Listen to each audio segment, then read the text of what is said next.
Unit and dimension topic काफी important है। एक तो ये सिंपल भी है लेकिन इसका यूज बहुत ज्यादा है। कभी कभी फिजिक्स के क्वेश्चंस में हम ऑप्शंस में डायमेंशन चेक करके भी पता कर सकते हैं कि क्या आंसर होने वाला है। मान लीजिए आपसे एनर्जी पूछी है और ऑप्शंस में आप देखोगे कि एनर्जी की डायमेंशन किसी एक ऑप्शन में ही है, बाकी में किसी और चीज की डायमेंशन है, तो आप डायरेक्टली बिना सॉल्व किए भी उसको सॉल्व टिक लगा सकते हो कि कौन सा आंसर सही होगा। और भी इसके बहुत यूज होते हैं, जैसे कि आपको किसी फॉर्मूले को चेक करना है कि वो फॉर्मूला सही है कि नहीं, तो वो फॉर्मूला लेफ्ट और राइट साइड में जो लिखा हुआ है उन दोनों साइड्स की डायमेंशन सेम होनी चाहिए। तो इस तरीके से हम डायमेंशन एनालिसिस की काफी यूज देख सकते हैं। डायमेंशन के साथ साथ यूनिट्स के बारे में भी हम डिस्कस करेंगे। यूनिट्स हर चीज की अलग होती है। जैसे कि आप लेंथ को मेजर करते हैं तो मीटर में मेजर करते हैं, कभी कभी सेंटीमीटर में भी करते हैं। तो यूनिट्स के कई सारे सिस्टम्स हैं, जैसे कि एसआई सिस्टम होता है, सीजीएस सिस्टम होता है। एसआई को हम स्टैंडर्ड सिस्टम कहते हैं, इन स्टैंडर्ड या फिर इंटरनेशनल सिस्टम भी बोलते हैं। बेसिकली ये एक एम के एस सिस्टम को यूज करता है। मतलब लेंथ को मेजर करने के लिए मीटर यूज करेंगे, टाइम को मेजर करने के लिए सेकंड यूज करेंगे, और आपका जो मास है उसको कैलकुलेट करने के लिए लोग किलोग्राम यूज करते हैं। तो एम के एस, एम मतलब मीटर, के मतलब किलोग्राम और एस मतलब सेकंड। दूसरा जो सिस्टम हम कह रहे थे वो है सीजीएस, जिसमें सी फॉर सेंटीमीटर होता है, जी फॉर ग्राम होता है और एस फॉर सेकंड। मतलब हम लेंथ को सेंटीमीटर में मेजर कर रहे हैं, मास को ग्राम में मेजर कर रहे हैं और टाइम को सेकंड में। तो बस ये मेजरमेंट्स किस यूनिट में कर रहे हैं उस हिसाब से कई सिस्टम्स हैं। तो हम बेसिकली एसआई सिस्टम पर ही फोकस करेंगे, जिसमें हम एम के एस सिस्टम यूज करते हैं। सो स्टार्ट करने से पहले कुछ फिगर्स हैं, ये आप देखिए। अर्थ से सन की डिस्टेंस है अराउंड 150,000,000 किलोमीटर्स, या फिर इसको हम लिख सकते हैं 3 × 10⁵, ये 10⁵ है, 5 जीरो है, किलोमीटर पर सेकंड। इसका क्या मतलब है, किलोमीटर पर सेकंड की डिस्टेंस। फिर लिखा है 500 सेकंड्स। तो ये जो लिखे हुए हैं क्वांटिटीज, ये किस चीज का मेजरमेंट है, टाइम है या डिस्टेंस है। अर्थ और सन के बीच में 500 सेकंड्स का मतलब क्या है, कोई बताएगा। डिस्टेंस पर यूनिट टाइम, इसका क्या मतलब हुआ। मैं ये पूछ रहा हूँ, ये 500 सेकंड्स का क्या मतलब है। ये टाइम है, किस चीज का टाइम है।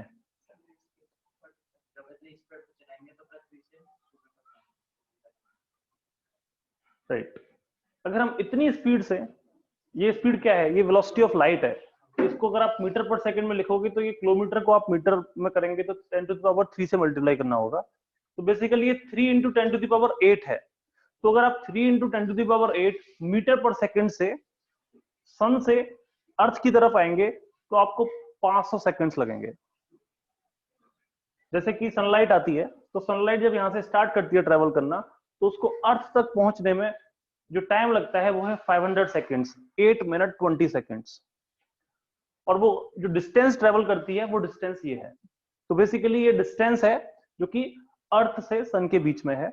अगर आप इतनी स्पीड से जाओगे तो उस डिस्टेंस को आप केवल 500 सेकंड्स में कवर कर सकते हो।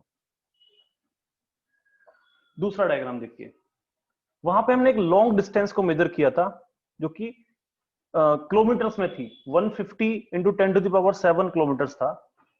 यहाँ पे क्या कर रहे हैं हम, बहुत छोटा मेजरमेंट कर रहे हैं। आप देखिए एटम, एटम क्या है, इसमें न्यूक्लियस होता है, इसके बाहर इलेक्ट्रॉन्स रिवॉल्व कर रहे होते हैं। तो इसका जो साइज है वो लिखा है अराउंड 10⁻⁻8 सेंटीमीटर। फिर इसी के अंदर अगर हम देखें तो इलेक्ट्रॉन्स घूम रहे हैं, तो इलेक्ट्रॉन्स तो इस एटम के भी छोटे पार्ट होंगे। तो इलेक्ट्रॉन का साइज क्या लिखा है, लेस देन 10⁻16 सेंटीमीटर, इतने उससे भी थोड़ा सा कम होता है। और इसके अंदर क्या है, यहाँ पे न्यूक्लियस है, तो न्यूक्लियस का साइज कितना है, 10⁻12 सेंटीमीटर। इसको आप एंगस्ट्रम में अगर लिखेंगे तो इसको आप लिख सकते हैं 10⁻, एंगस्ट्रम में कैसे चेंज करते हैं पता है किसी को, क्या -10 होता है। ओके, ज्यादातर ये जो यूनिट्स हैं उनको हम एंगस्ट्रम में मेजर करते हैं या फिर फेम्टोमीटर में करते हैं। सो मैं कुछ यूनिट्स लिखता हूँ। 1 एंगस्ट्रम अगर मैं डिफाइन करता हूँ तो ये 10⁻⁻10 मीटर के इक्वल होता है। सिमिलरली कुछ आपको ऑलरेडी पता होगा, जैसे मैं अगर लिखता हूँ किलोमीटर, इसका मतलब ये 10⁻³ 3 मीटर की बात कर रहे हैं। फिर अगर 10 टू द पावर 6 करें तो उसे क्या कहेंगे? उसी तरीके से 10 टू द पावर 9 करें तो उसे क्या कहेंगे? ये तो है, हम पॉजिटिव में बढ़ाते जा रहे हैं।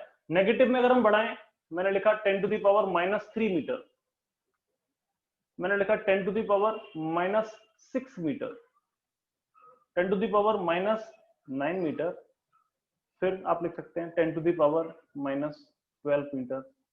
बताइए किसके इक्विवेलेंट है?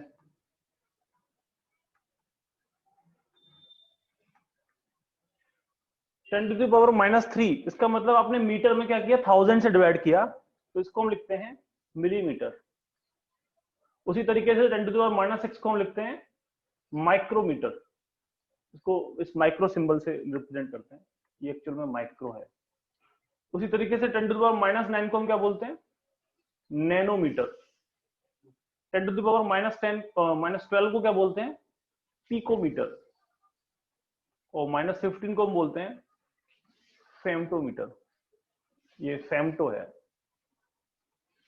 ये पिको है, ये नैनो है। तो ये है छोटी यूनिट्स, मतलब हम मीटर में डिवाइड करते जा रहे हैं। 1000 से डिवाइड किया तो मिलीमीटर बन गया, 10 टू द पावर 6 से डिवाइड किया तो ये फिर माइक्रोमीटर बन गया। इस तरीके से हमारी यूनिट्स कम होती जा रही है। तो जैसे ये लिखा है, मान लीजिए न्यूक्लियस के साइज की बात करते हैं, 10 टू द पावर -12 सेंटीमीटर, तो इसको आप लिख सकते हैं 10 टू द पावर -14 मीटर, क्योंकि एक सेंटीमीटर में 10 टू द पावर -2 मीटर्स होते हैं। तो -2 इंटू -12, क्लियर है? ये साइंटिफिक रिप्रेजेंटेशन में हम ये पावर्स में रखते हैं 10 टू द पावर में। तो 10 टू द पावर -14 हो गया। लेकिन इस सिस्टम में अगर आप लाना चाहते हैं तो आपको क्या करना पड़ेगा? -15 के पास लाना होगा। तो इसको आप लिख सकते हैं अराउंड 10 फेम्टोमीटर। मतलब मैंने इसमें 10 से मल्टीप्लाई किया, तो 10 से मल्टीप्लाई करेंगे तो इसमें 10 टू द पावर -15 आपको करना पड़ेगा, और -15 आपका फेम्टो होता है। तो एग्जाम में कभी कभी डायरेक्टली भी पूछ लेते हैं कि 10 टू द ये फेम्टोमीटर किसको रिप्रेजेंट करता है, एंगस्ट्रम किसको रिप्रेजेंट करता है, तो ये सब आपको पता होना चाहिए। अब सिमिलरली न्यूक्लियस के अंदर अगर आप जाओगे तो न्यूक्लियस के अंदर क्या होता है? प्रोटॉन्स होते हैं और न्यूट्रॉन्स होते हैं। तो प्रोटॉन्स और न्यूट्रॉन्स का साइज लगभग बराबर होता है, और ये 10 टू द पावर -13 सेंटीमीटर होता है। न्यूक्लियस के साइज से भी छोटा होता है। उसके बाद अगर आप जाओगे तो जो इलेक्ट्रॉन, प्रोटॉन और न्यूट्रॉन्स हैं, ये कुछ क्वार्क से मिलके बने होते हैं।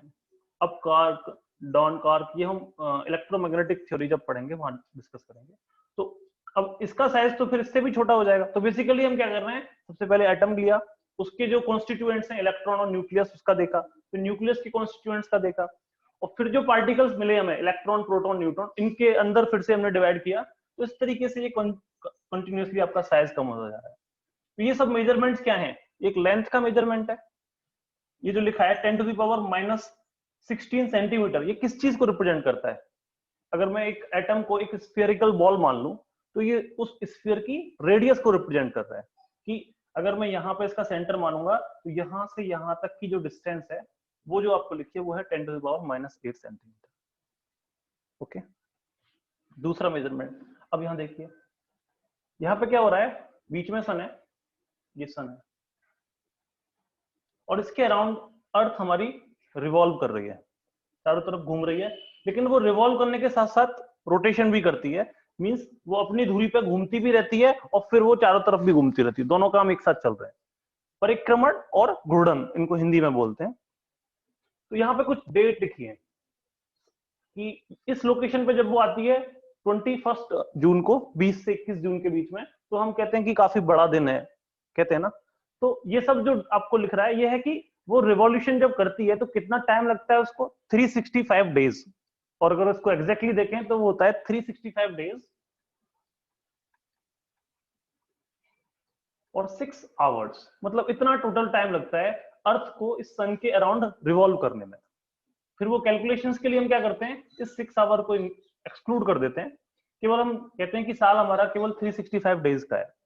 फिर क्या होता है कि 4 साल बाद ये जो 6 आवर्स हम एक्सक्लूड कर रहे थे, वो जुड़ जुड़ के एक पूरा दिन बन जाता है, 24 आवर्स हो जाते हैं। तो उस एक डे को हम काउंट करके लिख देते हैं। जो हमारा 4th ईयर होगा वो 366 डेज का हो जाता है, जिसे हम लीप ईयर बोलते हैं। तो ये सब जो मेजरमेंट है वो किस चीज का मेजरमेंट चल रहा है? टाइम का मेजरमेंट। अर्थ कितने टाइम में रिवॉल्व कर रही है उस के टाइम ड्यूरेशन के हिसाब से हमने अपना ईयर डिसाइड कर रखा है कि हमारा ईयर कैसा होगा। फिर उस ईयर का हमने डिवीजन कर रखा है कि अर्थ की एक पर्टिकुलर लोकेशंस को डिसाइड करके कि हमने मंथ डिसाइड कर रखे हैं। फिर मंथ के डेज होते हैं, डेज को हमने 24 आवर्स से काउंट कर रखा है, तो हमारा जो डे है वो 24 आवर्स का होता है। फिर एक आवर को हमने मिनट्स में, फिर मिनट्स को सेकंड्स में, इस तरीके से हमने टाइम का पूरा डिस्ट्रीब्यूशन करके रखा है। नेक्स्ट देखिए यहाँ क्या हो रहा है, ये एक अर्थ है, ये हमारी अर्थ है, इसके आसपास कोई सैटेलाइट ऑर्बिट में घूम रही है। हम जो सैटेलाइट भेजते हैं, कम्युनिकेशन सैटेलाइट, तो वो सैटेलाइट अर्थ के अराउंड घूमती हैं। तो सैटेलाइट की जो ऑर्बिट है वो कई तरीके की हो सकती है। एक सर्कुलर ऑर्बिट हो सकती है, इलिप्टिकल ऑर्बिट हो सकती है, पैराबोलिक ऑर्बिट हो सकती है, हाइपरबोलिक ऑर्बिट हो सकती है।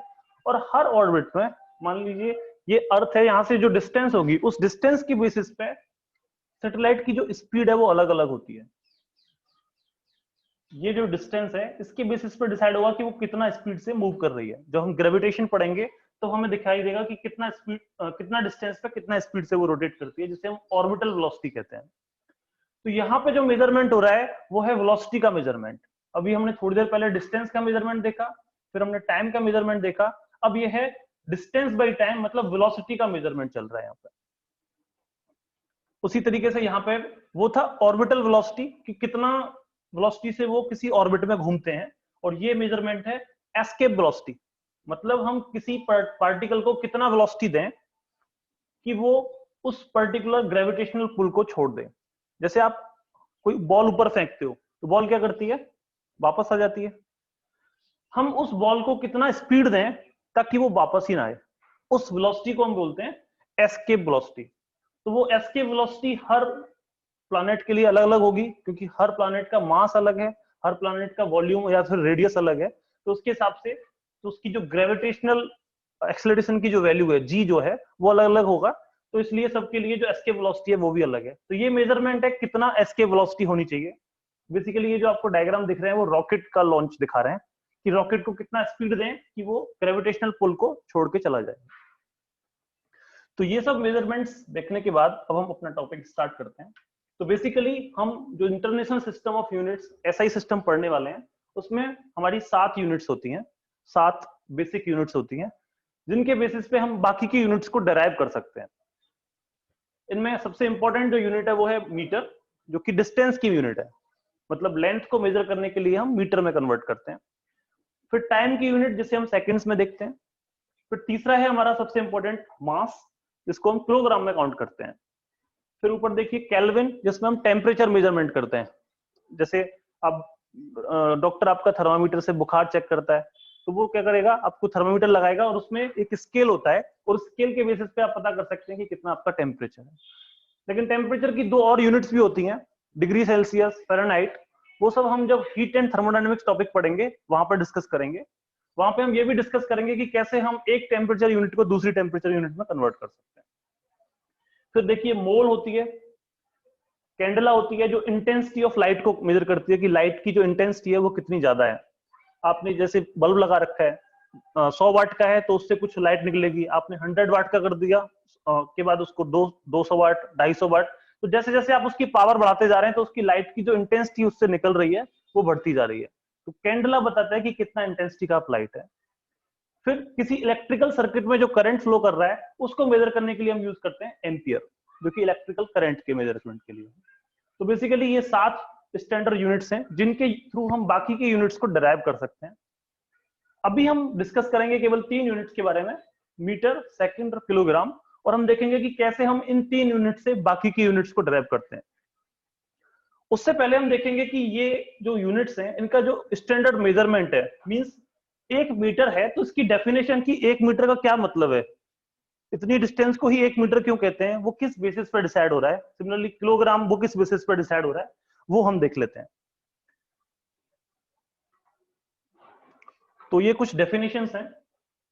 तो सबसे पहली सेकंड्स, सेकंड को किस बेसिस पर मेजर किया जाता है, तो ये है ड्यूरेशन ऑफ, इतना जो नंबर लिखा हुआ है, इतने periods of radiation corresponding to the transition between hyperfine levels of ground state of caesium 133 atom. Basically ये हम एटॉमिक वाले टॉपिक में पढ़ेंगे। आप बस इतना समझ सकते हैं कि हर एटम की कुछ एनर्जी लेवल्स होते हैं। एक ग्राउंड स्टेट, इसको आप चाहें तो E1 लिख सकते हैं, एक्साइटेड स्टेट इसको आप E2 लिख सकते हैं। इनका एनर्जी अलग अलग होता है। तो यहाँ के इलेक्ट्रॉन्स ट्रांजिशन करके यहाँ पे गए और यहाँ के ट्रांजिशन करके वापस यहाँ पे आए, तो ये जो ट्रांजिशन पीरियड है इसके इतने ड्यूरेशन पीरियड को वो हम 1 सेकंड की तरह लिखते हैं। इलेक्ट्रॉन गया, नीचे आया, वो जो रोटेशन हो रहा है बार बार ऊपर नीचे, इसको 1 सेकंड से डिफाइन करते हैं। उसी तरीके से मीटर की अगर हम बात करें तो मीटर को डिफाइन करते हैं the distance travelled by light in vacuum in इतने सेकंड्स। ये तो जो नीचे लिखा है वो वेलोसिटी ऑफ लाइट ही है। अगर हम इसको अप्रोक्सीमेट करते हैं तो हम लिखते हैं 3 × 10⁸, लेकिन एग्जैक्ट वैल्यू की अगर हम बात करें तो ये वेलोसिटी ऑफ लाइट है। तो 1 इतने सेकंड्स में लाइट ने, ये सेकंड्स यहां से मेजर हुए, और इतने सेकंड्स में लाइट ने कितना डिस्टेंस ट्रेवल किया उसको हम 1 मीटर से डिफाइन करते हैं। फिर किलोग्राम को डिफाइन करते हैं हम प्लैंक कांस्टेंट का यूज करके। तो जैसे एनर्जी की यूनिट होती है किलोग्राम मीटर स्क्वायर पर सेकंड स्क्वायर, तो यहां से हम मीटर हमें पता है, सेकंड हमें पता है, तो प्लैंक कांस्टेंट ये हम पढ़ने वाले हैं। वैसे प्लैंक कांस्टेंट को हम h से रिप्रेजेंट करते हैं, जिसकी वैल्यू 6.63 × 10⁻34 जूल सेकंड्स होती है। तो अभी बस आप जो हाईलाइटेड पोर्शन है वो आप देख सकते हैं। सबसे पहले टाइम के लिए आपको याद रखना है कि सीजियम एटम का यूज करते हैं टाइम मेजरमेंट के लिए। लेंथ के लिए हम यूज करते हैं वेलोसिटी ऑफ लाइट का। किलोग्राम के लिए हम यूज करते हैं प्लैंक कांस्टेंट का। एम्पियर के लिए यूज करते हैं हम एलिमेंट्री चार्ज, जो इलेक्ट्रॉन का एलिमेंट्री चार्ज है उसको यूज करते हैं। केल्विन टेम्परेचर के लिए हम बोल्ट्जमैन कांस्टेंट को यूज करते हैं। मोल को मेजर करने के लिए हम एवोगैड्रो नंबर यूज करते हैं। और लास्ट में इंटेंसिटी जो है कैंडला, इसको मेजर करने के लिए हम स्टेरेडियम का यूज करते हैं। ओके, आगे बढ़े। अब हम कुछ बेसिक यूनिट्स पढ़ रहे हैं कि मैंने आपको बताया कि आप लेंथ के लिए मीटर, किलोग्राम और सेकंड्स, ये 3 बेसिक यूनिट्स हैं। इससे हम बाकी की यूनिट्स डेराइव कर सकते हैं। वो कैसे करेंगे वो हम डिस्कस करने वाले हैं। उससे पहले आप बस इतना याद रखिए यहाँ पे कि अगर हम लेंथ की बात कर रहे हैं तो उसको मीटर में लिखते हैं। अगर हम इसकी डायमेंशन की बात करें तो डायमेंशन के लिए से हम कैपिटल L से इंडिकेट करते हैं। उसी तरीके से सेकंड्स में टाइम होता है और इसको डायमेंशन के लिए हम लिखते हैं कैपिटल T, और किलोग्राम को हम डायमेंशन में लिखते हैं कैपिटल M। तो ये 3 डायमेंशन हम यूज करने वाले हैं। अगर हम एम्पियर की बात करेंगे तो उसको कैपिटल A से आप इंडिकेट कर सकते हो। ओके, तो अगर आप वेलोसिटी की डायमेंशन लिखना चाहते हो या फिर यूनिट लिखना चाहते हो तो कैसे लिखेंगे? वेलोसिटी को डिफाइन करते हैं डिस्प्लेसमेंट अपॉन टाइम। और डिस्प्लेसमेंट क्या है? एक डिस्टेंस है, तो कितना डिस्टेंस ट्रेवल की और एक पर्टिकुलर टाइम में, तो उसको हम वेलोसिटी लिखते हैं। तो डिस्टेंस का जो मेजरमेंट होता है वो हमारा मीटर में होता है, और टाइम का जो मेजरमेंट होता है वो सेकंड्स में होता है। तो बेसिकली हमने डिस्टेंस और टाइम की यूनिट्स को यूज करके वेलोसिटी की यूनिट निकाली, जो कि होती है मीटर पर सेकंड। और अगर हम डायमेंशन की बात करेंगे तो m क्या है? लेंथ है, तो लेंथ के लिए हम कैपिटल L लिखते हैं, और टाइम के लिए हम कैपिटल T लिखते हैं। T ऊपर लेके जाओगे तो ये हो जाएगा LC-1। तो ये इसकी डायमेंशन है। उसी तरीके से एक्सेलरेशन को डिफाइन करेंगे। एक्सेलरेशन होता है basically change in velocity upon time.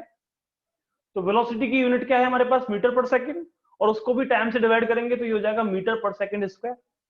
और डायमेंशन लिखेंगे तो ये हो जाएगा LT-2, क्योंकि ये जो T की पावर 2 है वो ऊपर जाके -2 बन जाएगा। ओके, फिर देखिए फोर्स को डिफाइन किया है। फोर्स होता है मास इनटू एक्सेलरेशन।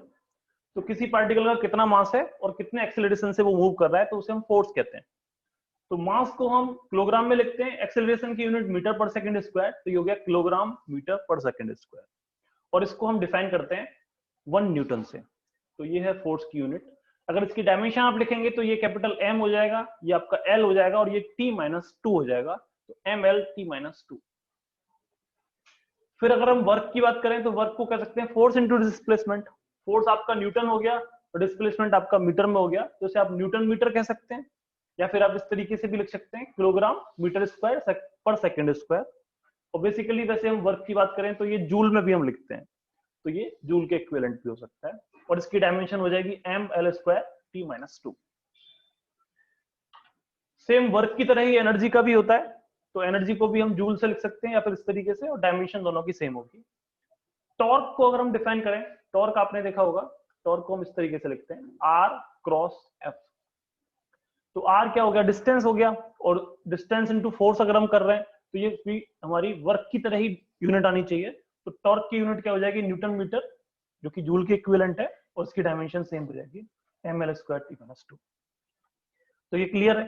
तो इस तरीके से हम क्या कर रहे हैं, जो हमारी 3 बेसिक यूनिट्स हैं, मीटर, सेकंड और किलोग्राम, उनका यूज करके हम बाकी की यूनिट्स को डेराइव कर रहे हैं। तो ये आप कर सकते हैं। तो एक बार आप ये सारे करके देख लीजिएगा, और जो मेन डायमेंशंस हैं उनको आप याद रख लेंगे। ओके,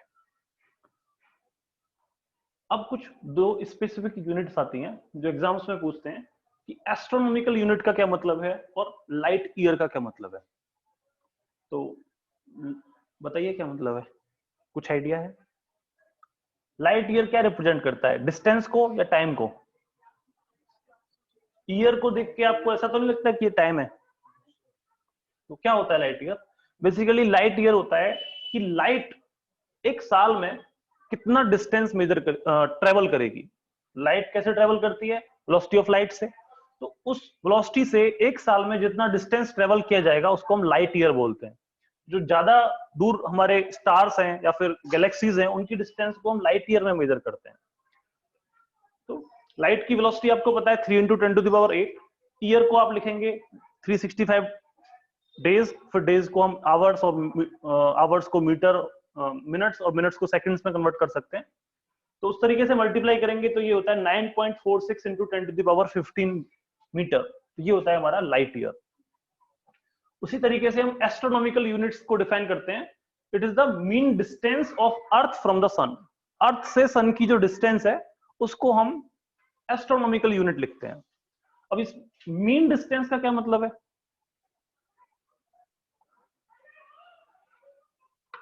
कोई आइडिया? मीन क्यों लिख रहे हैं, डायरेक्टली डिस्टेंस लिख देते।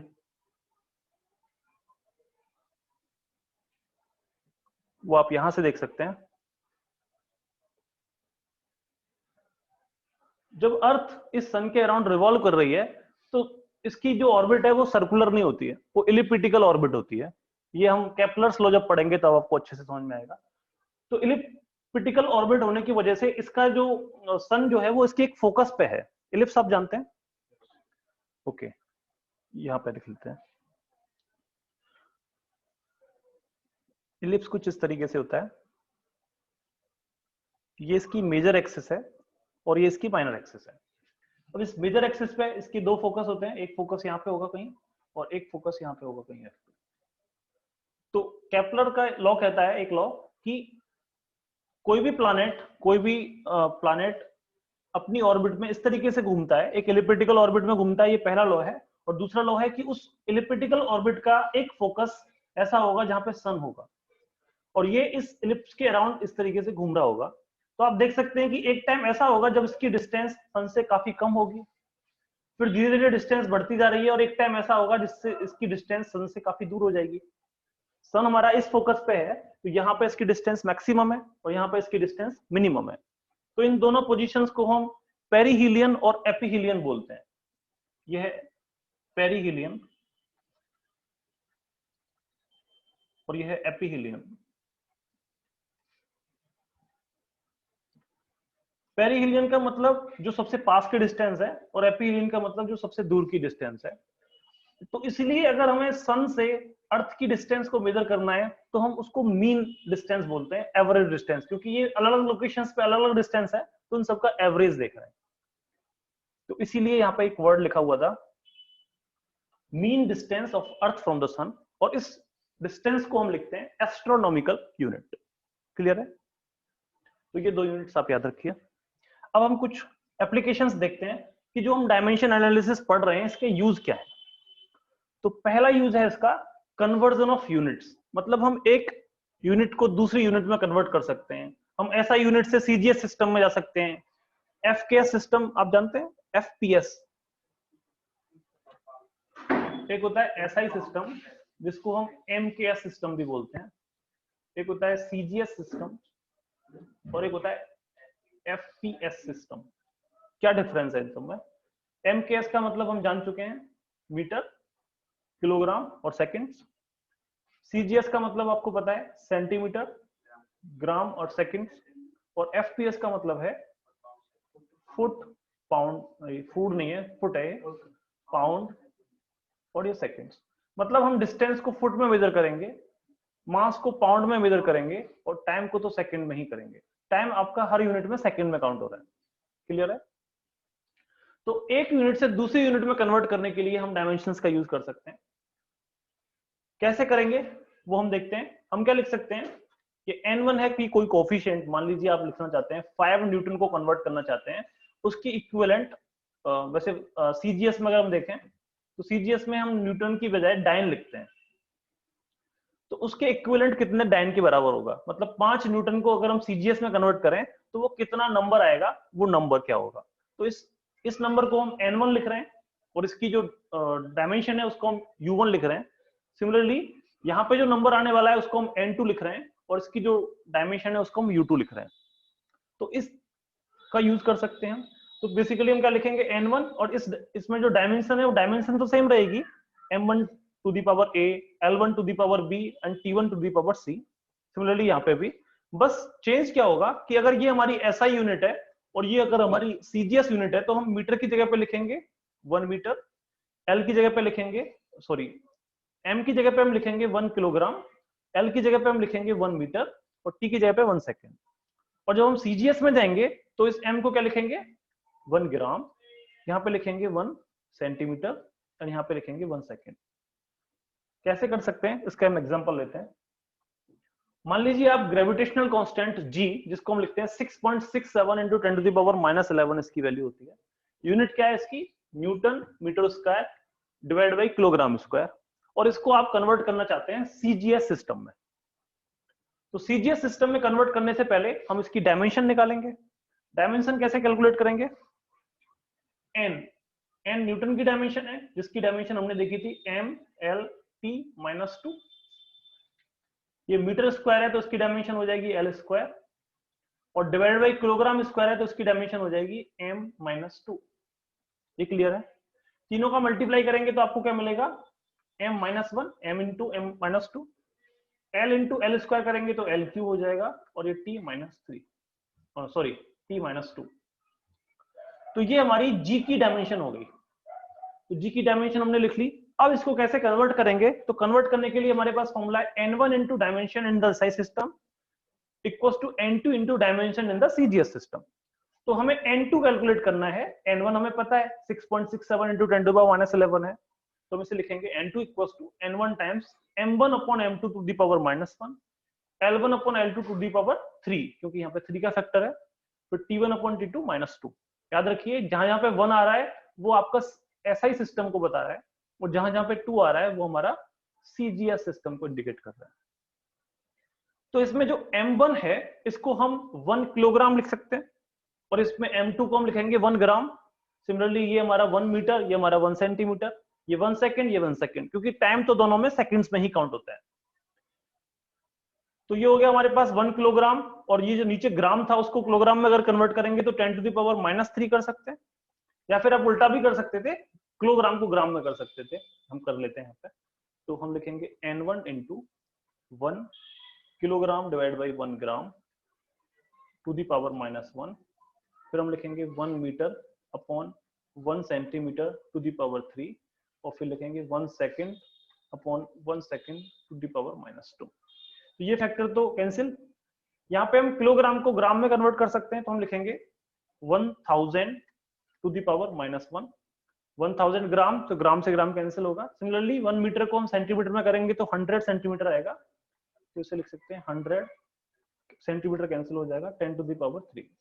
ओके, अब इसको सिंप्लीफाई करेंगे तो ये 10 टू दी पावर -3 है एक्चुअली, और इसको सिंप्लीफाई करेंगे तो 10 टू दी पावर 2 इंटू 3, तो 10 to the power 6, 10 to the power 2 ये होगा, मैं इसको ऐसे लिख रहा हूँ, 10 to the power 2 to the power 3 है तो इसलिए 6 आएगा। अगर आप ऐसे करते 10 to the power 2 into 10 to the power 3, तभी 10 टू दी पावर 5 आता। मतलब सेम बेस, पावर अलग अलग है तो हम पावर को ऐड करते हैं, लेकिन इस तरीके से है तो हम डायरेक्टली मल्टीप्लाई करते हैं। तो ये आ गया आपके पास 10 to the power -3 into 10 to power 6, power add होंगी तो आपको मिलेगा 10 टू दी पावर 3। तो हमारे पास n2 क्या हो जाएगा, n1 into this 10 to the power 3, तो ये हो जाएगा 6.67 इंटू 10 टू द पावर -8, क्योंकि यहाँ पे 3 का फैक्टर आ रहा है। तो ये आपके पास आंसर होगा। न्यूटन की जगह पे हमारा सीजीएस में क्या होता है, डाइन, मीटर की जगह पे क्या होता है, सेंटीमीटर, और किलोग्राम की जगह पे ग्राम। तो ये हमारे पास आंसर होगा। क्लियर है? इस तरीके से हम यूनिट्स को कन्वर्ट कर सकते हैं। ये है डायमेंशन एनालिसिस का पहला एप्लीकेशन। दूसरा एप्लीकेशन क्या है, to check the dimensional correctness of a physical equation. अगर आपको कोई इक्वेशन दे रखी है तो आप चेक कर सकते हो कि वो इक्वेशन सही है या नहीं। कैसे करेंगे, मान लीजिए आपको टाइम पीरियड ऑफ ऑसिलेशन दे रखा है, एक पेंडुलम घूम रहा है, तो उसका जो ऑसिलेशन टाइम पीरियड है उसको हम लिख रहे हैं √2π टाइम्स √L/g। L है उसकी लेंथ, मैं इसको डायग्राम के थ्रू समझा देता हूं आपको। यहाँ पे मान लीजिए आपने कोई पेंडुलम, कोई मास m का बॉब है, इसकी स्ट्रिंग की लेंथ L है, नीचे जो लग रहा है वो है mg फोर्स लग रहा है, और ये इस तरीके से ऑसिलेट कर रहा है। तो इसका जो टाइम पीरियड हम लिखते हैं वो होता है 2π√L/g। अब हमें अगर चेक करना है कि ये फॉर्मूला सही है कि नहीं, तो हम क्या करेंगे, लेफ्ट साइड की डायमेंशन लिखिए और राइट साइड की डायमेंशन लिखिए, और अगर डायमेंशन सेम है तो उसका मतलब वो फॉर्मूला सही होगा। आपको याद रखना है कि जो भी कांस्टेंट वैल्यूज होंगी उनकी कोई डायमेंशन नहीं होती है। तो टी की डायमेंशन तो आपको पता चल गई, कैपिटल टी हो जाएगी। अब आपको बेसिकली √L/g की डायमेंशन निकालनी होगी। एल क्या है, लेंथ है, लेंथ को हम मीटर में लिख सकते हैं, तो इसकी डायमेंशन होगी कैपिटल एल। सिमिलरली जी क्या है, एक एक्सीलरेशन है, और एक्सीलरेशन की डायमेंशन हमने क्या लिखी थी, इसको हमने लिखा था मीटर पर सेकंड स्क्वायर, तो LT-2। तो ये हो गया LT-2, एल से एल कैंसिल, T-2 पड़ जाएगा तो T+2 हो जाएगा, और पावर 2 है उसका स्क्वायर रूट करेंगे तो स्क्वायर रूट से पावर कैंसिल। तो बेसिकली लेफ्ट हैंड साइड की डायमेंशन आपकी राइट हैंड साइड के इक्वल है, तो ये फॉर्मूला करेक्ट है। तो ये दूसरा एप्लीकेशन है कि किसी फॉर्मूले की करेक्टनेस चेक कर सकते हैं कि वो सही है कि नहीं। तीसरा एक प्रिंसिपल होता है इसमें, जिसे कहते हैं principle of homogeneity of dimension. इसका मतलब ऐसी क्वांटिटीज जिनकी डायमेंशन सेम है उन्हीं को आप ऐड या सब्ट्रैक्ट कर सकते हो या फिर कंपेयर कर सकते हो। तो अगर कहीं पे प्लस का साइन लगा है, माइनस का साइन लगा है, इक्वल का साइन लगा है, ग्रेटर या लेस का साइन लगा है, तो इन सब साइंस के अगल बगल में जो यूनिट्स लिखी हुई हैं उनकी डायमेंशन सेम होनी चाहिए। जैसे कि एक फॉर्मूला आपने पढ़ा होगा, displacement S equals to UT plus half AT square, पढ़ा है आप सभी ने। तो इस फॉर्मूले में यहाँ पे एक प्लस का साइन आ रहा है, इसका मतलब इस क्वांटिटी की डायमेंशन और इस ओवरऑल क्वांटिटी की डायमेंशन क्या होनी चाहिए, सेम होनी चाहिए। फिर देखिए यहाँ पे एक इक्वल का साइन आ रहा है, और इसका मतलब ये जो क्वांटिटी है इसकी भी डायमेंशन सेम होनी चाहिए। तो ये तीनों जो मैंने आपको एरो से लिखे हैं, S की dimension, dimension of S should be equals to dimension of U into T should be equals to dimension of half AT square। आप चेक कर सकते हैं S क्या है, डिस्प्लेसमेंट, तो इसकी डायमेंशन क्या होगी, कैपिटल है। इसकी अगर हम देखेंगे तो U की डायमेंशन होती है हमारे पास LT-1 और T की डायमेंशन होती है कैपिटल T, तो T से T कैंसिल कर सकते हैं, तो ये भी आपके पास L के इक्विवेलेंट आ गया। फिर यहाँ देखिए हाफ की कोई डायमेंशन नहीं होती है, एक्सेलरेशन की डायमेंशन अभी हमने देखी LT-2, और T की डायमेंशन T होती है, तो पावर 2 इसकी लगी हुई है, पावर 2 और ये -2 कैंसिल कर सकते हैं, तो ये भी हमारा L आ गया। तो ये है principle of homogeneity of dimensions, means ऐसी क्वांटिटीज जिनकी डायमेंशन सेम है उन्हीं को आप ऐड या सब्ट्रैक्ट कर सकते हो। तो आपने कभी ऐसा फॉर्मूला नहीं देखा होगा कि x is equal to T plus something x by t, ऐसे कुछ लिखता हूं। तो ये क्या टाइम है, ये क्या डिस्प्लेसमेंट है, तो ये दोनों अलग अलग क्वांटिटीज हैं, तो इनको आप ना तो इक्वल कर सकते हैं ना ऐड कर सकते हैं, तो ये सब गलत है। आपको जब भी कोई फॉर्मूला देखेगा हमेशा ये सारी जो डायमेंशंस हैं वो सेम होनी चाहिए। इसका आप एक एग्जांपल देख सकते हैं। मान लीजिए आपको velocity of a particle define किया है, वेलोसिटी को लिखा v is equal to a plus bt plus c upon d plus t। तो इस फॉर्मूले में इतने सारे एडिशंस हैं और एक इक्वल का साइन भी है। तो आपसे पूछा गया है कि ये जो कांस्टेंट्स हैं a b c और d, इनकी डायमेंशंस क्या होगी, क्या करेंगे। सबसे पहले देखेंगे कि देखो d इस t के साथ ऐड हो रहा है, इसका मतलब d और t की डायमेंशन सेम होनी चाहिए। तो t की डायमेंशन आपको पता है कैपिटल T होती है, तो d की क्या हो जाएगी, कैपिटल T हो जाएगी। क्लियर है ये। तो हमने डी की डायमेंशन कैलकुलेट की capital T, dimension of D will be capital T. फिर देखिए v और a को हम इक्वल कर रहे हैं ना, तो इसका मतलब a की डायमेंशन और b की डायमेंशन सेम होनी चाहिए। तो a की डायमेंशन क्या हो जाएगी आपके पास, वेलोसिटी की डायमेंशन के बराबर, और वेलोसिटी होता है lt माइनस 1। bt को a के साथ ऐड किया गया है, या फिर bt और v की डायमेंशन भी सेम होनी चाहिए, तो हम लिख सकते हैं dimension of b into t should be equal to dimension of velocity. Dimension of b हमें कैलकुलेट करना है, डायमेंशन ऑफ t हमें पता है कैपिटल T होता है, और वेलोसिटी की डायमेंशन भी हमें पता है। तो यहां से हम लिख सकते हैं dimension of small b will be lt minus 2। Clear है? फिर देखिए इस वेक्टर को भी हम इस वेलोसिटी के इक्वल कर सकते हैं। इस वेक्टर में c की डायमेंशन हमें नहीं पता, लेकिन नीचे वाले की तो ओवरऑल डायमेंशन कैपिटल T होगी, क्योंकि इसकी भी कैपिटल T है, इसकी भी कैपिटल T है। तो बेसिकली हमें मिल गया c upon dimension of capital T, इसकी डायमेंशन हमें निकालनी है, is equal to dimension of velocity, ये हो गया lt माइनस 1। तो यहां से हम इस स्मॉल c की डायमेंशन लिख सकते हैं l। ओके, तो ये है प्रिंसिपल ऑफ होमोजेनिटी का एप्लीकेशन। इस थर्ड एप्लीकेशन को पढ़ने से पहले एक छोटा सा क्वेश्चन मैं आपको दे देता हूं, ये आप अभी कीजिए। आपने एक फॉर्मूला पढ़ा होगा P minus a upon v square V minus b is equal to R T. इसको हम रियल गैस इक्वेशन बोलते हैं।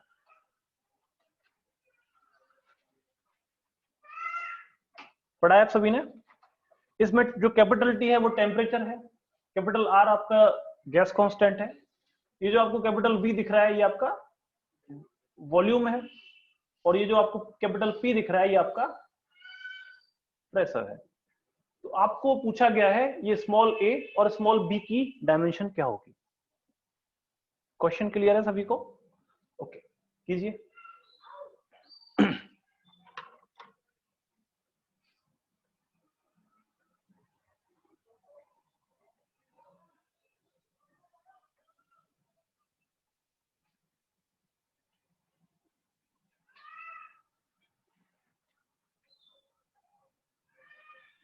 प्रेशर को हमने डिफाइन नहीं किया है, लेकिन आपको अगर नहीं पता है तो मैं बता देता हूं। बेसिकली ये अगर मेरा कोई सरफेस है जिसका मान लीजिए कुछ एरिया है, कैपिटल A मान सकते हैं, इस सरफेस पे मैं मान लीजिए कुछ फोर्स लगा रहा हूं कैपिटल F। प्रेशर को हम डिफाइन करते हैं कि एक पर्टिकुलर सरफेस, यूनिट सरफेस पे आप कितना फोर्स लगा रहे हो, तो प्रेशर होता है आपका फोर्स पर यूनिट एरिया। तो फोर्स की डायमेंशन आपको पता है, एरिया की आप डायमेंशन लिख सकते हैं, तो उस तरीके से आप प्रेशर की डायमेंशन निकाल सकते हैं। निकाल सकते हैं ना? ओके, कीजिए।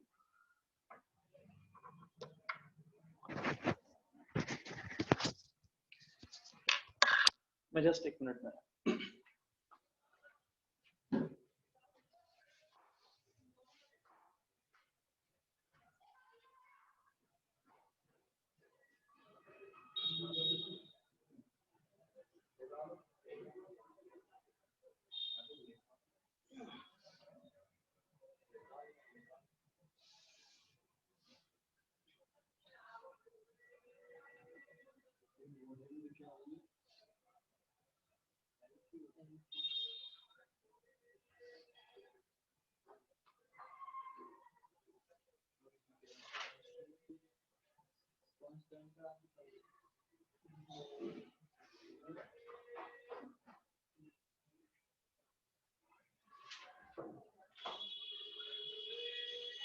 स्मॉल b की डायमेंशन तो निकल गई होगी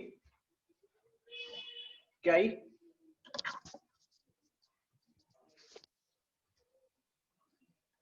क्या इसमें आपको r की डायमेंशन चाहिए? चाहिए? ओके, अभी मैंने जो आपको प्रिंसिपल ऑफ होमोजेनिटी बताया था, आपको उसको यूज करेंगे तो आपको r की डायमेंशन की जरूरत नहीं पड़ेगी। मैं कलर चेंज कर लेता हूं। आप अगर इस एक्सप्रेशन को देखें तो इसमें क्या हो रहा है, प्रेशर के साथ a अपॉन वी स्क्वायर टर्म को सब्ट्रैक्ट किया जा रहा है। इसका मतलब सब्ट्रैक्शन जब भी हो रहा है तो दोनों की डायमेंशन क्या होनी चाहिए? सेम होनी चाहिए। सो आप लिख सकते हैं dimension of pressure should be equal to dimension of a upon v square. तो यहां से आप ए की डायमेंशन निकाल सकते हैं। उसी तरीके से यहां पे वॉल्यूम के साथ इस बी को सब्ट्रैक्ट किया जा रहा है। इसका मतलब वॉल्यूम की डायमेंशन और स्मॉल बी की डायमेंशन सेम होनी चाहिए। वॉल्यूम क्या होता है आपका? Length into length into length. तो लेंथ की पावर 3 है, तो बेसिकली हम वॉल्यूम की डायमेंशन को capital L to the power 3 कह सकते हैं। तो ये हमारी स्मॉल बी की डायमेंशन हो गई। क्लियर है? अब यहाँ पे प्रेशर की डायमेंशन हमें निकालना जरूरी है। प्रेशर को मैंने डिफाइन किया फोर्स बाई एरिया। फोर्स की डायमेंशन क्या थी? एम एल टी माइनस 2, और एरिया की dimension area length into length, तो ये एल स्क्वायर हो गया।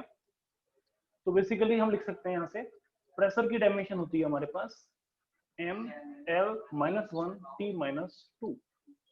आपको प्रेशर की डायमेंशन पता चल गई, वॉल्यूम की डायमेंशन पता है, ए की डायमेंशन निकाल सकते हैं।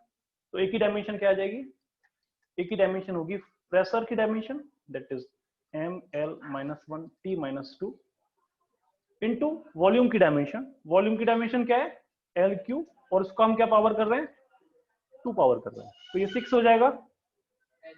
तो ये आ जाएगा एम एल 5 माइनस 5 कैसे? ये पावर 6 होगी और 6 में -1 ऐड करेंगे, टी माइनस 2। ये क्लियर है? तो ये आपकी स्मॉल ए की डायमेंशन होगी और ये आपकी स्मॉल बी की डायमेंशन। तो यहाँ पे आपको आर और टी की डायमेंशन की जरूरत नहीं पड़ेगी। ओके, नेक्स्ट जो एप्लीकेशन है डायमेंशन एनालिसिस का, ये है to establish a relation among various physical quantities. कई सारी फिजिकल क्वांटिटीज में रिलेशनशिप हम डिसाइड कर सकते हैं डायमेंशन एनालिसिस का यूज करके। कैसे कर सकते हैं? मान लीजिए एक एग्जांपल है आपके पास। The frequency of a stretched string depends on the, मान लीजिए ये एक एंड था, यहाँ पे मैंने एक स्ट्रिंग को बांध दिया, एक रस्सी बांध रखी है दोनों साइड में। अब मैं क्या करता हूं, इसको पकड़ के ऐसे छोड़ दिया, तो क्या करेगी स्ट्रिंग? इस तरीके से ऑसिलेट करेगी। तो इसकी कुछ लेंथ होगी, इसकी कुछ लेंथ होगी, और इसमें जो दोनों साइड में मैंने बांध रखा है, तो उसमें कुछ टेंशन लग रहा होगा, ये हम आगे पढ़ेंगे। तो टेंशन को आप कैपिटल एफ से इंडिकेट कर रहे हैं। तो इसमें लिखा है कि जो इसकी फ्रीक्वेंसी ऑफ ऑसिलेशन है, वो जिस फ्रीक्वेंसी से वो ऑसिलेट कर रहा है, वो फ्रीक्वेंसी डिपेंड करती है किस पे? इस टेंशन फोर्स पे, एफ पे। और किस चीज पे डिपेंड करती है? Length L of the string, उसकी जो लेंथ है उस पर डिपेंड करती है। और लास्ट में डिपेंड करती है मास पर यूनिट लेंथ। मास पर यूनिट लेंथ का मतलब हमने मास को लेंथ से डिवाइड किया और उसको डिफाइन कर रहे हैं म्यू से, तो वो म्यू पे डिपेंड करती है। इन 3 फैक्टर्स पर डिपेंड कर रही है फ्रीक्वेंसी। तो ये जो एग्जैक्ट रिलेशन है वो क्या होगी? हम डायरेक्टली तो नहीं लिख सकते ना कि F into L into mu. तो हम मान लेते हैं कि इसकी पावर कुछ ए होगी, इसकी पावर कुछ बी होगी और इसकी पावर कुछ सी होगी। अब आपको ये रिलेशनशिप स्टेब्लिश करनी है कि ए की वैल्यू क्या होनी चाहिए, बी की वैल्यू क्या होनी चाहिए और सी की वैल्यू क्या होनी चाहिए। तो इसके लिए भी हम डायमेंशन एनालिसिस का यूज कर सकते हैं। तो हम क्या लिख सकते हैं? दोनों साइड की डायमेंशंस इक्वल होनी चाहिए। तो फ्रीक्वेंसी की dimension should be equal to force की dimension to the power a, length की dimension to the power b, और ये जो मास पर यूनिट लेंथ है उसकी पावर सी। फ्रीक्वेंसी क्या होता है वैसे? फ्रीक्वेंसी को हम डिफाइन करते हैं 1 अपॉन टाइम पीरियड से। तो टाइम पीरियड की डायमेंशन सेकंड्स में होती है या फिर टी होती है, तो इसको हम एफ को लिखेंगे तो ये टी माइनस 1 हो जाएगा। तो इसकी डायमेंशन हो गई टी माइनस 1, या फिर m0 l0 टी माइनस 1 भी लिख सकते हैं। फोर्स की डायमेंशन आपको पता है m l t minus 2 to the power a। Length को हम लिख सकते हैं l to the power b, और ये क्या है? म्यू। म्यू है हमारा मास पर यूनिट लेंथ। मास की डायमेंशन कैपिटल M, लेंथ की डायरेक्शन कैपिटल L, तो m l माइनस 1 कह सकते हैं। तो ये हो गया m l minus 1 to the power c। ये क्लियर है? यहां तक क्लियर है सभी को? अब इन तीनों टर्म्स में m की पावर क्या है? यहाँ पे m की पावर क्या होगी? 1 इंटू a, तो a हो जाएगी। यहाँ पे m है ही नहीं, इसमें m की पावर c है, तो हम लिख सकते हैं m की पावर a प्लस c। फिर l की पावर देखेंगे तो यहाँ पे आएगा 1 इंटू a, तो a, यहाँ पे आएगा b, और यहाँ पे l आएगा माइनस c, तो l की पावर हो जाएगी a plus b minus c। t की पावर देखेंगे तो -2a, और कहीं पे नहीं है तो t की पावर -2 है। ये क्लियर है? लेफ्ट साइड में क्या होगा? m0 l0 t minus 1। अब हम m की पावर, l की पावर और t की पावर्स को कंपेयर कर सकते हैं। हम लिख सकते हैं a plus C is equal to 0, हम लिख सकते हैं a plus B minus C is equal to 0, और फिर हम लिख सकते हैं minus 2a equal to minus 1। तो अगर हम ये लिखेंगे तो हमें पहली इक्वेशन मिलेगी a plus C equal to 0, a plus B minus C equal to 0, और तीसरी इक्वेशन मिलेगी माइनस 2 इक्वल टू माइनस 1। तो यहां से आप a निकाल सकते हैं, ये आपके पास हो गया 1/2।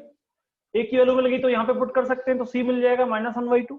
a और c मिल गए तो यहाँ पे पुट कर सकते हैं, तो b मिल जाएगा माइनस 1। तो a b c तीनों मिल गए। तो हमारी एक्सप्रेशन क्या थी?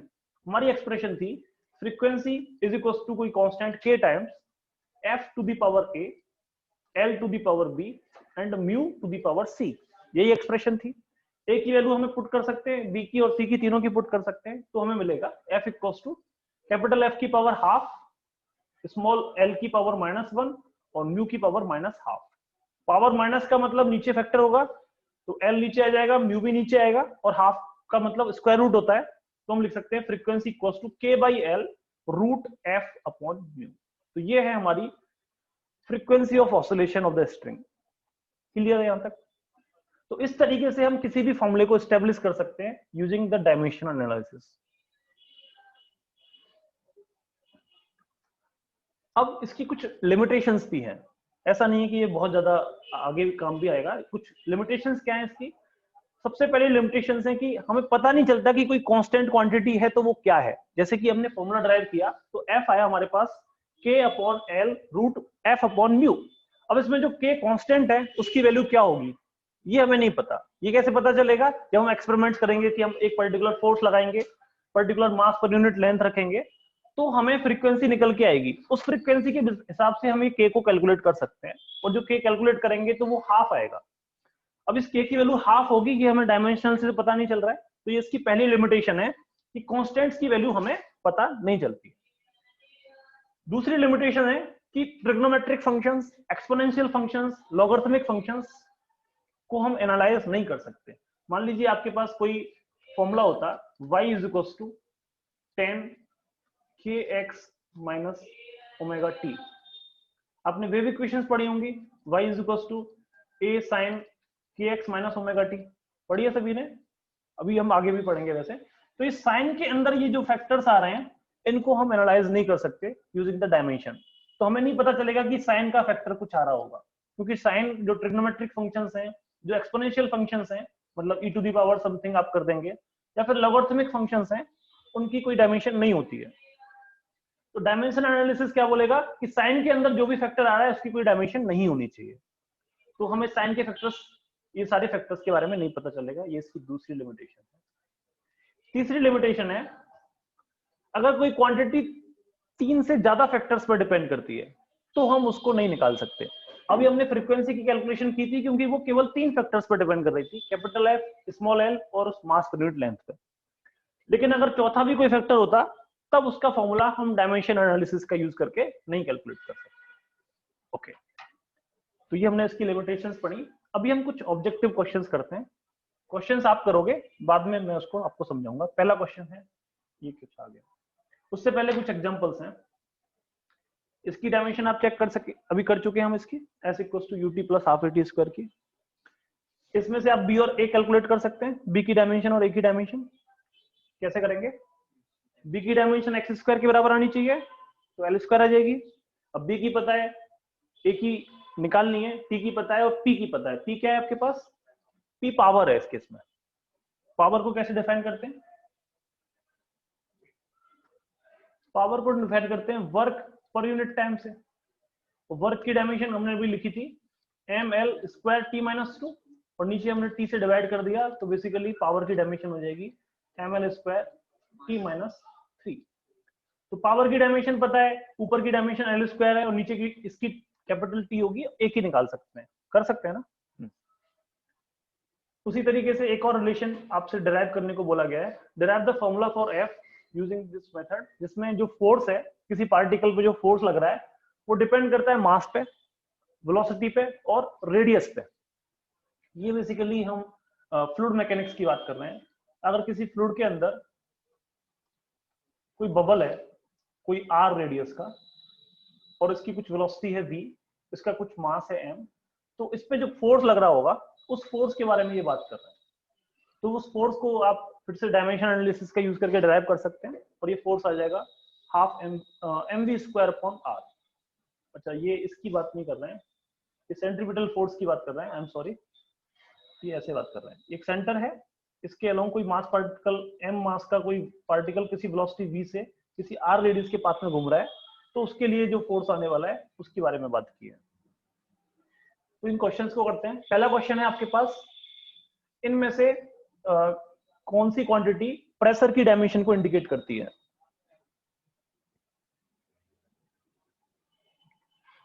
प्रेशर क्या होता है? Force per unit area. तो कौन सा ऑप्शन सही होगा? डी, क्योंकि फोर्स, प्रेशर को आप लिख सकते हैं force per unit area. Force आपने लिखा था mlt-2 divide by L square, square brackets के अंदर आएंगे और इसको आप सिंप्लीफाई करेंगे तो आपका आंसर डी आ जाएगा। नेक्स्ट क्वेश्चन देखिए, which of the following will have dimensions of time? इनमें से किसकी डायमेंशन टाइम की डायमेंशन के बराबर होगी? ये जो एल, सी और आर हैं वो बेसिकली रेजिस्टेंस, कैपेसिटेंस और इंडक्टर है, इंडक्टेंस है।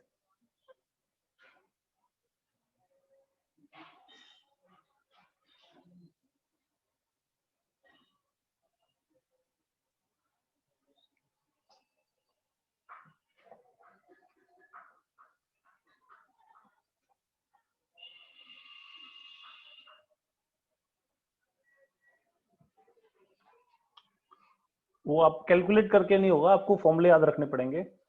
आपने चार्जिंग डिस्चार्जिंग सर्किट्स पढ़े होंगे, तो चार्जिंग, अगर कैपेसिटर को आप चार्ज कर रहे हो तो चार्ज करने पे जो आप लिखते हैं Q is equal to Q not e to the power minus T upon RC, सुना है फॉर्मूला? तो इसका मतलब टाइम की डायमेंशन RC की डायमेंशन के इक्विवेलेंट होती है, तो RC भी एक टाइम की यूनिट हो गई आपके लिए।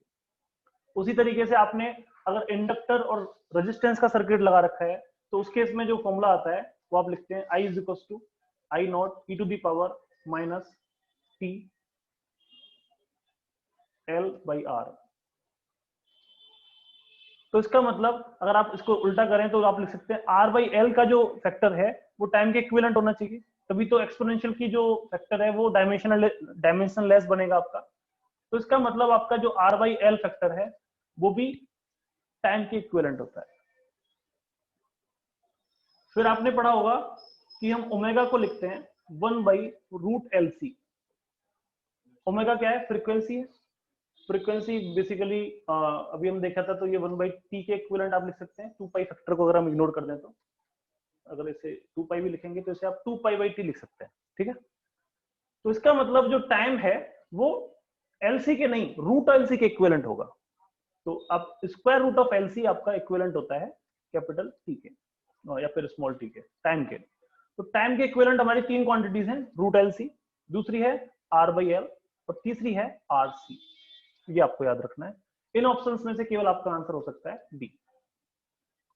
ओके, थर्ड क्वेश्चन देखिए, the force on a sphere of radius a moving in a medium with velocity v is given by this. ये जो मैं कह रहा था बबल वाला केस, ये वही फोर्स है। तो इसमें जो ईटा आपको दिख रहा है इसकी डायमेंशन क्या होगी? ईटा को बेसिकली हम क्या बोलते हैं? Coefficient of viscosity. तो आपको ईटा की डायमेंशन पूछी गई है। ए इसमें रेडियस है, सॉरी, ए इज रेडियस और v is velocity, f is force, eta is coefficient of viscosity.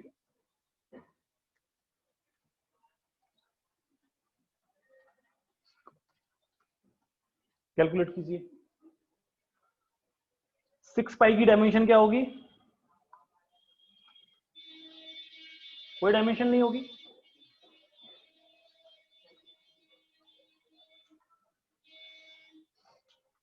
करें ml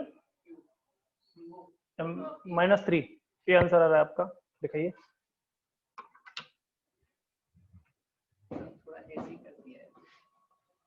ओके, तो फिर हम चेक कर लेंगे बाद में।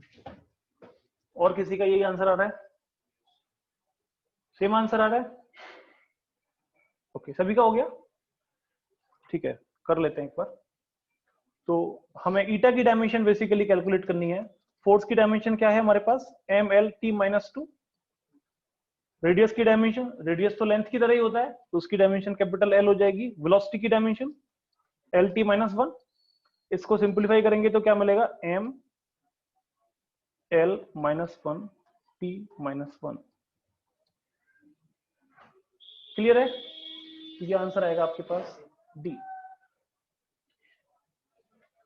कैलकुलेट इस तरीके से कर सकते हैं, और बेसिकली आपको वैसे इस ईटा की डायमेंशन को याद भी रखना है। नेक्स्ट क्वेश्चन देखिए, dimensional formula for magnetic flux. ये हम आगे मैग्नेटिज्म में पढ़ेंगे। बेसिकली हम मैग्नेटिक फ्लक्स को डिफाइन करते हैं बी डॉट डी ए से। बी इसमें है मैग्नेटिक फील्ड और ए इसमें है एरिया।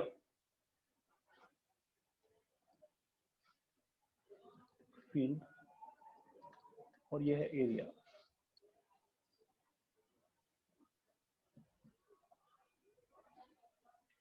अब बी की डायमेंशन लेकिन पहले पता होनी चाहिए, तभी तो आप इसको कैलकुलेट करेंगे।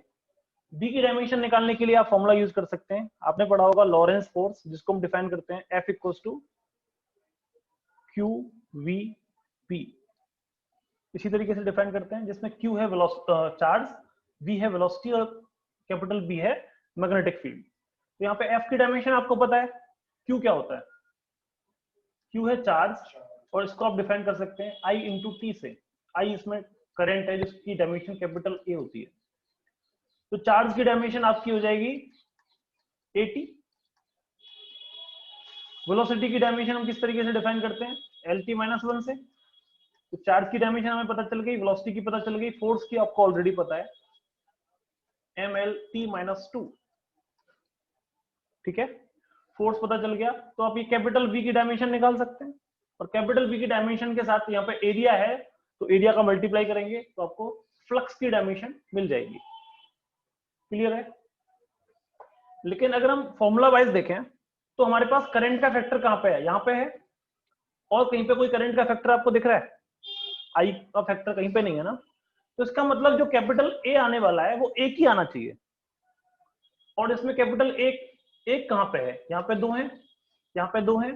-2 या +2 उसको छोड़िए, केवल यहीं पे एक फैक्टर है। यही आंसर। क्लियर है?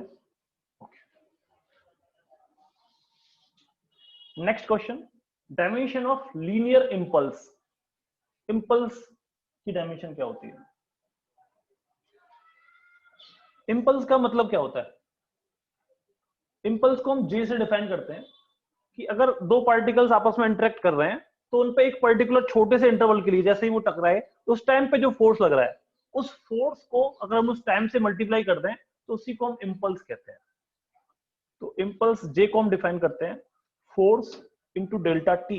एक पर्टिकुलर छोटे से टाइम इंटरवल के लिए जो हमारे पास फोर्स लगा, उसका डेल्टा टी के साथ मल्टीप्लाई किया, तो ये जे है। तो इसकी डायमेंशन किस तरीके से आप लिख सकते हो? एफ की डायमेंशन पता है, टी की डायमेंशन पता है, तो M L T minus 2 into T, तो एम एल टी माइनस 1। तो आंसर आ जाएगा आपके पास सी।